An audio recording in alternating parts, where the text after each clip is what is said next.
Hello everyone, this is Swati. Welcome to Shreeji classes. तो हम लोगों ने क्लासिफिकेशन कर लिया था एलिमेंट्स का, चैप्टर फिनिश हो गया था। क्वेश्चन उसके संडे संडे कराए जाएंगे, ठीक है। तो अभी हम लोग फर्स्ट चैप्टर के क्वेश्चन करा रहे हैं और इस संडे से मोस्ट प्रोबेबली हम मतलब एक क्लास एक्स्ट्रा करेंगे, क्योंकि वो क्वेश्चंस की होगी ऑलमोस्ट 45 to 60 मिनट्स की होगी। 10 to 15 क्वेश्चन होंगे उसमें, ठीक है। तो संडे से स्टार्ट करेंगे वो क्वेश्चंस का क्लासेस, और वो ऑलमोस्ट 12 से 1 बजे के आसपास होगी। और हाँ, अब जो क्लासिफिकेशन ख़त्म हो गया, हम लोग अपने चैप्टर, कौन सा चैप्टर है, केमिकल बॉन्डिंग, उसकी तरफ बढ़ेंगे। हमारा चैप्टर नंबर है 4, क्लास 11 का चैप्टर 4th है, जिसका नाम है केमिकल बॉन्डिंग, ठीक है, and molecular structure. Chemical bonding and molecular structure, ठीक है। तो हम लोगों ने बहुत सारी बातें कर ली हैं। एटम हम लोगों को पता है, न्यूक्लियस पता है, प्रोटॉन पता है, इलेक्ट्रॉन पता है, काफ़ी सारी चीज़ें पता है। एलिमेंट्स कैसे अरेंज हो रहे हैं पीरियोडिक टेबल में, ये भी पता चल गया है। अब हम बात करेंगे किसकी, एक्चुअल में जो मॉलिक्यूल है वो कैसे हैं, ठीक है। क्योंकि अ, अभी भी बहुत सारे न्यू मॉलिक्यूल्स फाइंड आउट हो रहे हैं, बहुत सारे न्यू न्यू फैक्ट्स पता चल रहे हैं। जैसे जैसे टेक्नोलॉजी और बढ़ रही है, तो चीज़ें और क्लियर होती जा रही हैं, और क्या कह सकते हैं, वास्ट होती जा रही हैं, और कॉम्प्लेक्स भी होती जा रही हैं। क्योंकि एटम को समझना और उसके साथ जो मॉलिक्यूल हैं, जो मॉलिक्यूल का स्ट्रक्चर है, उसको समझना थोड़ा सा कॉम्प्लिकेटेड होता जा रहा है। क्लियर होता जा रहा है, लेकिन कॉम्प्लिकेटेड भी होता जा रहा है, ठीक है। क्योंकि इलेक्ट्रॉन जिस तरह मूव कर रहा है, वो एक 3D व्यू है और 3D रिप्रेजेंटेशन है, और हम लोग हमेशा 2D या 1D में समझते हैं चीज़ें। जब 3D की बात करते हैं, तो क्वांटम ने जिस तरह 3D की बात करी थी, उस तरह से समझना था, ठीक है।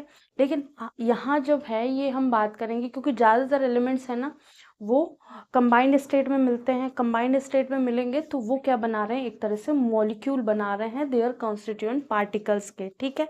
जो अट्रैक्शन है एटम्स के बीच में, वो ही बॉन्ड कहलाता है, ठीक है। नोबल गैसेस ऐसी होती हैं जिन जो फ्रीली एग्जिस्ट करती हैं। उसके अलावा जितने भी एलिमेंट्स हैं पीरियोडिक टेबल में जो हम लोगों ने देखे हैं, वो सारे एलिमेंट्स क्या हैं, कंबाइंड स्टेट में मिलते हैं, ठीक है। किसी न किसी एटम के साथ वो मिक्स्ड रहते हैं। कुछ आयन बना रहे होंगे, कुछ रेडिकल बना रहे होंगे, कुछ मॉलिक्यूल बना रहे होंगे, न्यूट्रल मॉलिक्यूल बना रहे होंगे। तो हमको ये समझना है, केमिकल बॉन्डिंग बेसिकली क्या है, अट्रैक्शन है, एक फोर्स ऑफ अट्रैक्शन है बिटवीन एटम्स, ठीक है। तो हम आज उसी के बारे में बात करेंगे। तो पहले हम बात कर लेते हैं कि बॉन्ड क्या होता है, केमिकल बॉन्ड क्या होता है। केमिकल बॉन्ड, तो केमिकल बॉन्ड क्या होता है, it is a force of attraction, it is a force of attraction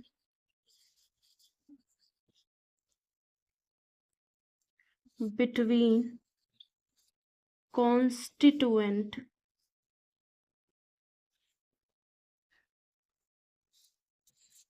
particles of a molecule, ठीक है। ये एक फोर्स ऑफ अट्रैक्शन है between constituent particle of molecule in different species. It is a force of attraction between constituent particle of a molecule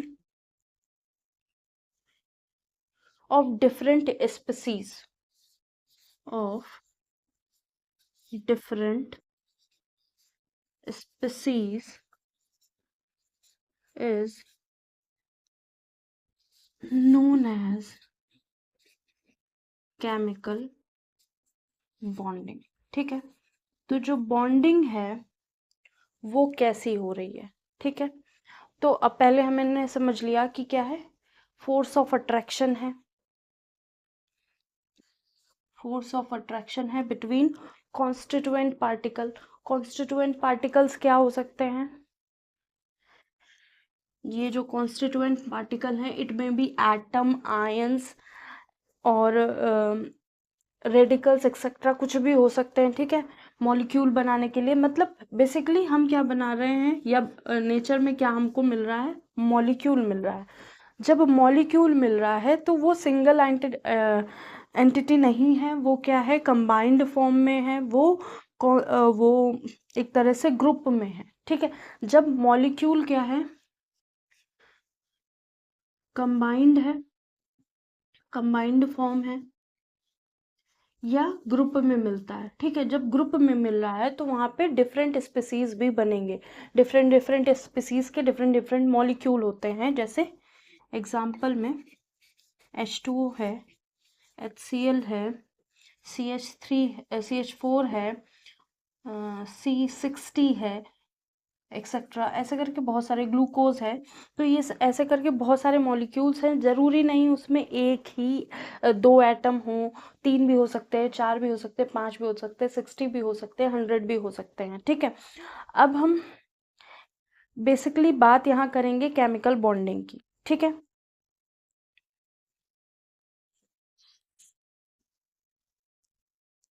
तो ये basically क्या है, combination of atoms है जिसकी, और उन एटम्स के बीच में बॉन्ड बन रहा है, एक तरह का अट्रैक्शन हो रहा है। ठीक है, तो जो हम रिप्रेजेंटेशन करते हैं बॉन्ड्स का, जैसे ए और ए के बीच में बॉन्ड बना है, A2 बना है, तो ये बेसिकली बॉन्ड नहीं है, ये एक तरह की एनर्जी है, एक तरह की फोर्स है। जो ए, ये वाला ए इस वाले ए पे लगा रहा है और ये वाला ए इस वाले ए पे लगा रहा है। ठीक है, तो इसको नोट कर लीजिए।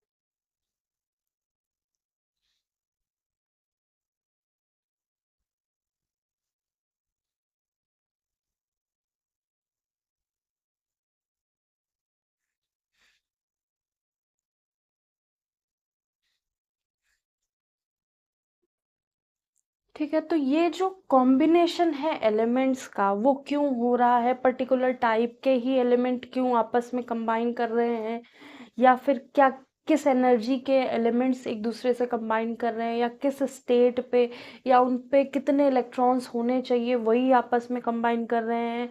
हर तरह के मॉलिक्यूल, हर तरह के एलिमेंट्स एक दूसरे से कंबाइन नहीं कर रहे हैं, या हर तरह के एटम या आयंस एक दूसरे से कंबाइन नहीं कर पा रहे हैं, कुछ पर्टिकुलर टाइप के ही कर पा रहे हैं। मॉलिक्यूल फिक्स्ड हो रहा है, उसका फिक्स प्रोपोर्शन है।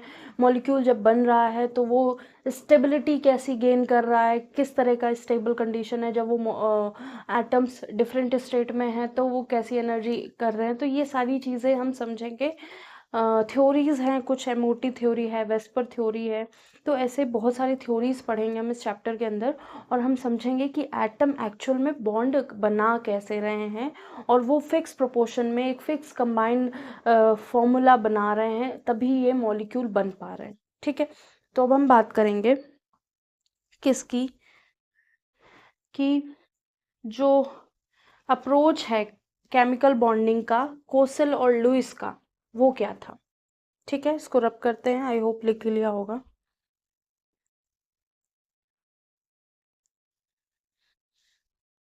तो अप्रोच पहले पढ़ने से पहले हम एक्चुअल में केमिकल बॉन्ड कितने टाइप के होते हैं वो समझ लेते हैं। पहले हमने केमिकल बॉन्ड समझा, तो केमिकल बॉन्ड में कैरेक्टरिस्टिक्स क्या होंगे, केमिकल बॉन्ड, ठीक है, डेफिनेशन हमने लिख लिया कि अट्रैक्शन होता है, तो इसको ये भी लिख सकते हैं, force which holds the atoms to form a molecule। एक फोर्स है जो एटम्स को होल्ड करके रखता है, रोक करके रखता है, जिसकी वजह से हमें एक मॉलिक्यूल मिलता है। ठीक है, ड्यूरिंग बॉन्ड फॉर्मेशन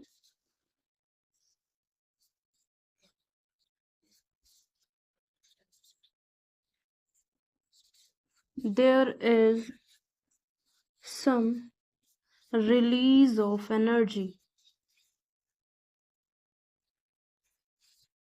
जब हम बॉन्ड बनाते हैं, अगर बॉन्ड बन रहा होता है, तब कुछ ना कुछ एनर्जी रिलीज हो रही होती है। मतलब अगर हमने HCl बनाया, ठीक है, तो H और Cl जब जुड़ेंगे, H पे पॉजिटिव चार्ज होगा, इस पे नेगेटिव चार्ज होगा, ये जब जुड़ेंगे, ठीक है, तो क्या HCl बना रहे हैं। जब ये इस स्टेट से इस स्टेट पहुंचेंगे ना, तो कुछ ना कुछ एनर्जी रिलीज कर रहे होंगे, या फिर कुछ ना कुछ एनर्जी बाहर निकाल रहे होंगे। तो एक तरह से एक्सोथर्मिक रिएक्शन होगी, बॉन्ड फॉर्मेशन। ठीक है, या फिर HH बॉन्ड फॉर्म कर रहे होंगे। तो यहाँ पे इलेक्ट्रॉन और इलेक्ट्रॉन का रिपल्शन हो रहा होगा। ठीक है, इलेक्ट्रॉन और न्यूक्लियस का अट्रैक्शन हो रहा होगा। तो जो अट्रैक्शन होगा ना, बेसिकली इलेक्ट्रॉन एंड न्यूक्लियस के बीच में होगा। ठीक है, तो इसको लिख सकते हैं,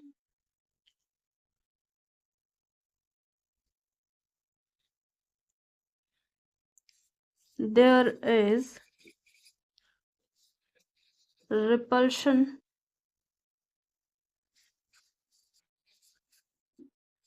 between electron electron के बीच there is a repulsion between electron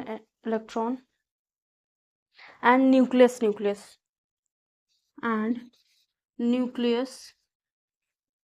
nucleus of different atom,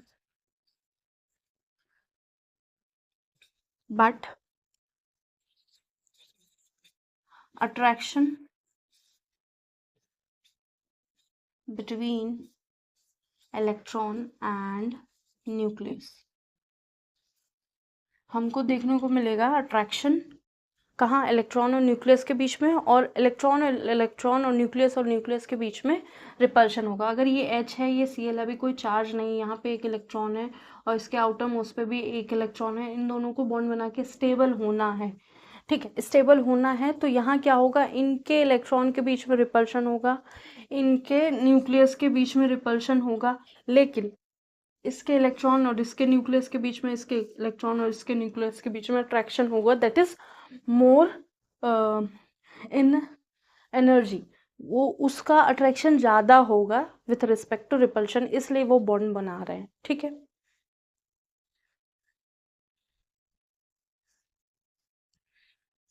तो इतना लिख लीजिए, फिर एक लाइन और लिखेंगे, फिर टाइप्स ऑफ केमिकल बॉन्ड करेंगे।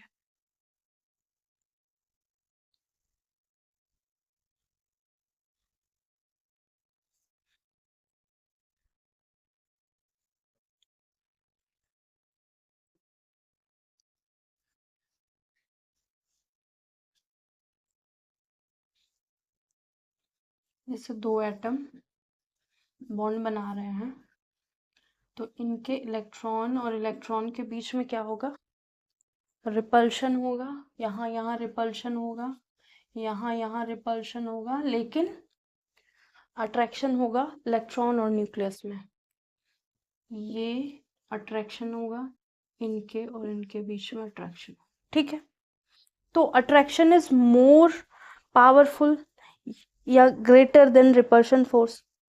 Force of attraction is more than repulsion force, या फिर attraction between electron and nucleus is more powerful than repulsion between electron and nucleus of different atom.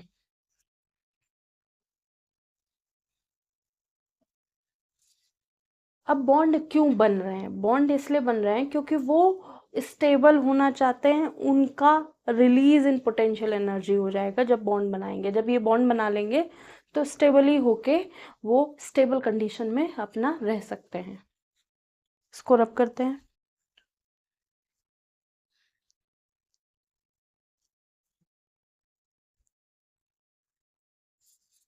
Bond is formed between atoms when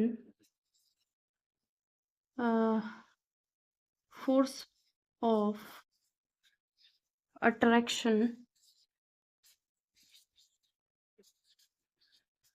between electron and nucleus is larger or more than repulsion between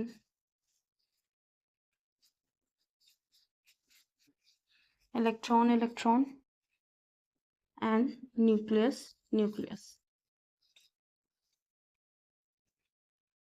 of different atoms।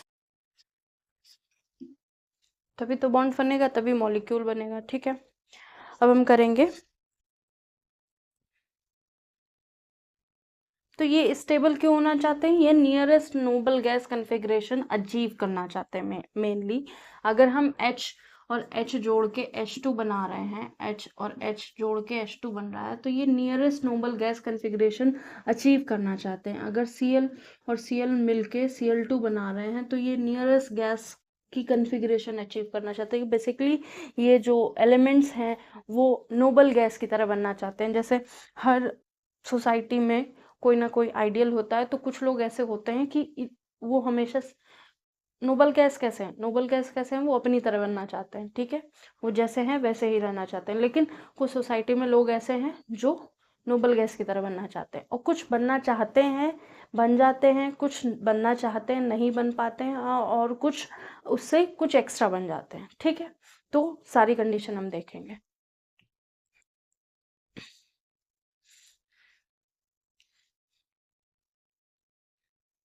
इसको note कर लीजिए। तो basically क्या है, इनके बीच में potential difference है, और उस पोटेंशियल डिफरेंस को या उस एनर्जी को वो जो अगर ये लोग अलग अलग एनर्जी स्टेट पे हैं तो ये लोग क्या कर रहे होंगे, स्टेबल कंडीशन में आ रहे होंगे, इनकी एनर्जी रिड्यूस कर जाएगी। ठीक है, बॉन्ड फॉर्म होने के बाद।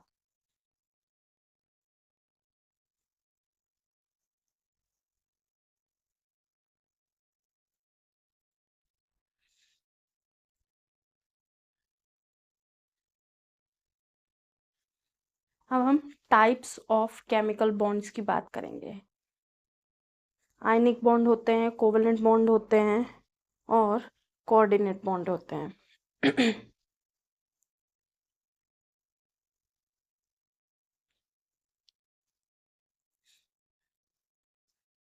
रैप करें इसको।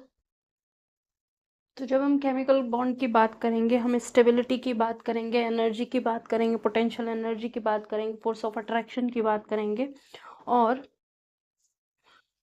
यही सब बातें कर रहे होंगे। ठीक है। अब इसके 3 टाइप्स होते हैं। ठीक है, 3 टाइप्स।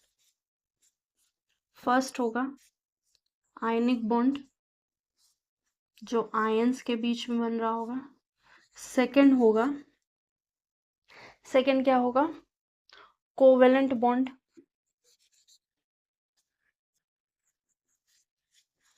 जो शेयरिंग से बन रहा होगा। थर्ड होगा कोऑर्डिनेट या डेटिव बॉन्ड, कोऑर्डिनेट बॉन्ड या डेटिव बॉन्ड भी बोल सकते हैं। ठीक है, यहाँ पे शेयरिंग से बन रहा होगा, लेकिन एक ही शेयर कर रहा होगा, यहाँ दोनों शेयर कर रहे होंगे कोवेलेंट में। ठीक है, तो आज हम आयनिक बॉन्ड पढ़ेंगे। आयनिक बॉन्ड क्या होता है उसके बारे में समझेंगे, और आयंस कैसे बनेंगे वो। आयंस तो सभी समझ गए होंगे आयंस क्या होते हैं, नहीं समझे होंगे तो फिर आयन समझाएंगे, फिर आयनिक बॉन्ड समझाएंगे। तो बेसिकली केमिकल बॉन्डिंग 3 टाइप के बॉन्ड देखे जाते हैं, उसके अलावा भी कुछ बॉन्ड होते हैं जो जैसे हाइड्रोजन बॉन्ड है और वंडरवॉल फोर्स की वजह से बॉन्ड बनते हैं, तो ये सारे बॉन्ड भी होते हैं, लेकिन ये बेसिकली 3 इंपॉर्टेंट बॉन्ड होते हैं जिनके बारे में हम बात करेंगे। ठीक है, नोट हो गया।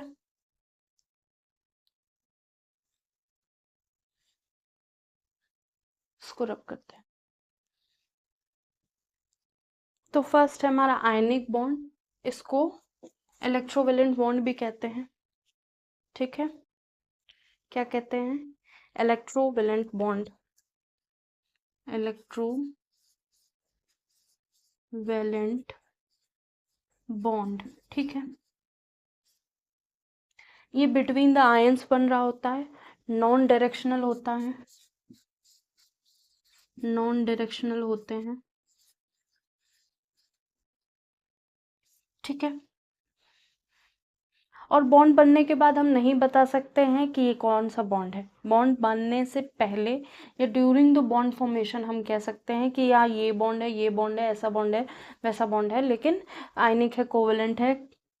लेकिन सभी बॉन्ड्स में कुछ ना कुछ आयनिक, कुछ ना कुछ कोवेलेंट कैरेक्टर होता है, लेकिन हम बॉन्ड बनने के बाद नहीं पता लगा सकते हैं ये बॉन्ड कैसा है। ठीक है, तो अब एग्जाम्पल देख लेते हैं कैसे आयन बन रहे हैं। ठीक है, तो एग्जाम्पल है हमारे पास सोडियम। सोडियम के पास 11 इलेक्ट्रॉन्स होते हैं या एटॉमिक नंबर 11 होता है।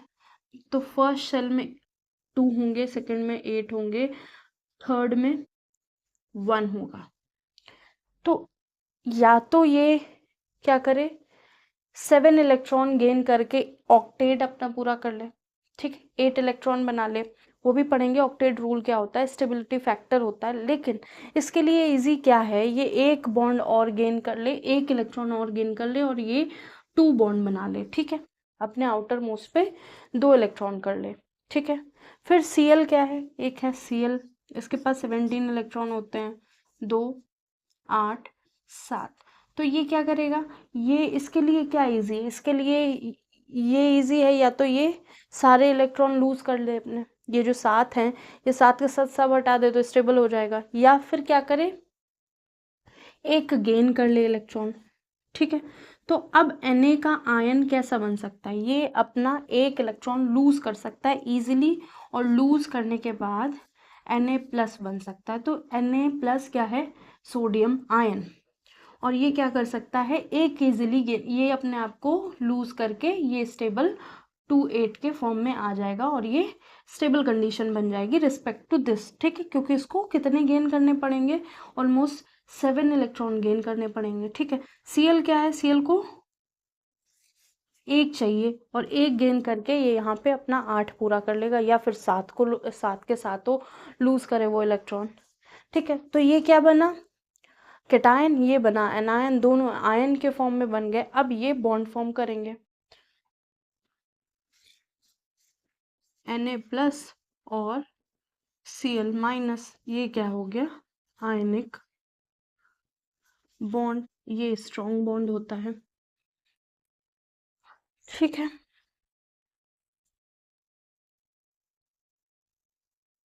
जो बॉन्ड बनेगा इसको नोट कर लीजिए, फिर लिखते हैं। बॉन्ड जो होगा वो कंप्लीट ट्रांसफर ऑफ इलेक्ट्रॉन की वजह से बनेगा, मतलब ये अपना इलेक्ट्रॉन पूरा पूरा इसको दे देगा। ठीक है,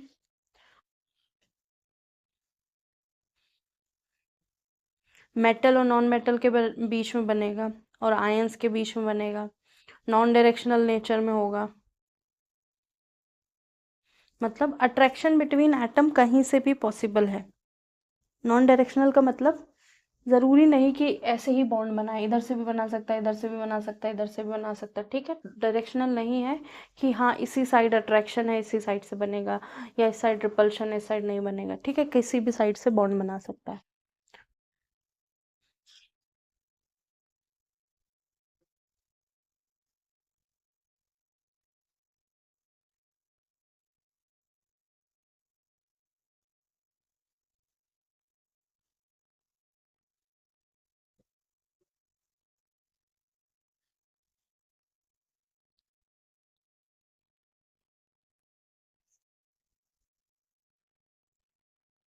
हो गया, इसको रब करते हैं।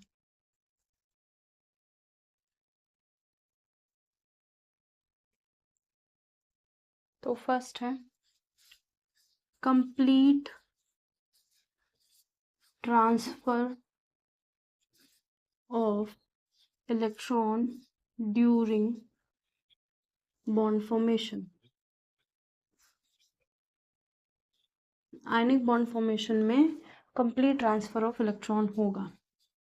ठीक है, नॉन डायरेक्शनल लिख चुके हैं। जो बॉन्ड है वो पॉसिबल होगा between metal, non metal and ions. Bond is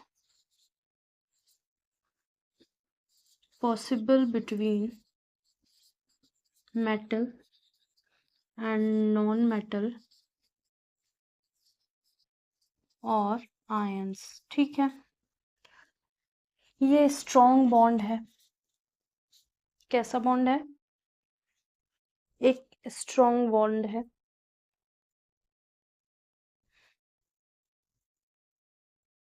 strong bond,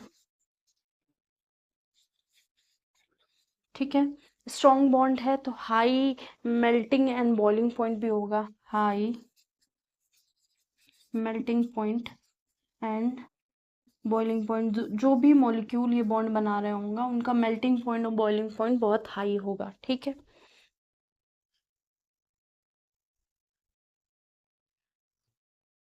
और ये लैटिस के फॉर्म में एग्जिस्ट करते हैं, मतलब ये कुछ ना कुछ स्ट्रक्चर बना रहे होंगे। ठीक है, इस तरह से यूनिट सेल होगा, इनके बीच में कुछ ना कुछ इनका स्ट्रक्चर होगा, पर्टिकुलर उसी स्ट्रक्चर पे रहते होंगे। They form lattice, they exist in form of lattices. ठीक है, ये लैटिस के फॉर्म में एग्जिस्ट करते हैं,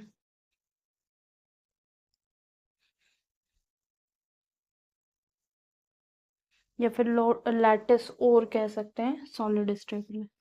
सॉलिड स्टेट में, ठीक है, जब सॉलिड स्टेट में होंगे तब।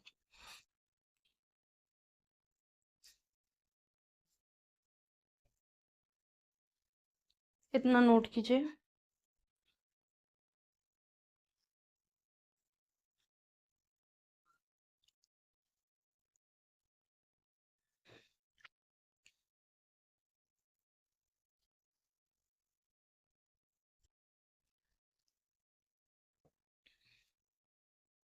ये जब सॉलिड फॉर्म में होंगे तो क्या होंगे? इंसुलेटर होंगे, लेकिन मोल्टन स्टेट में आयनिक बॉन्ड जितने भी हैं मोल्टन स्टेट में कंडक्टर की तरह वर्क करेंगे। तो आप चाहें तो लिख सकते हैं, क्योंकि इनमें फ्री इलेक्ट्रॉन होते हैं। सॉलिड स्टेट में फ्री इलेक्ट्रॉन होंगे लेकिन वो मूवेबल नहीं होंगे, लेकिन जैसे ही मोल्टन स्टेट में आएंगे तो ये कैसे हो जाएंगे? ये सारे जितने भी लैटिस, सॉरी, जितने भी आयनिक बॉन्ड बना रहे होते हैं मॉलिक्यूल्स, वो सारे कंडक्टर की तरह बिहेव करने लगते हैं।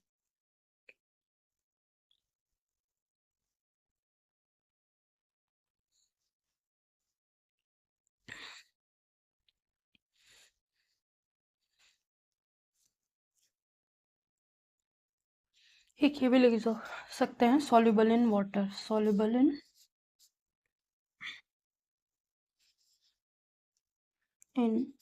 वाटर, सब वाटर में सॉल्युबल हैं।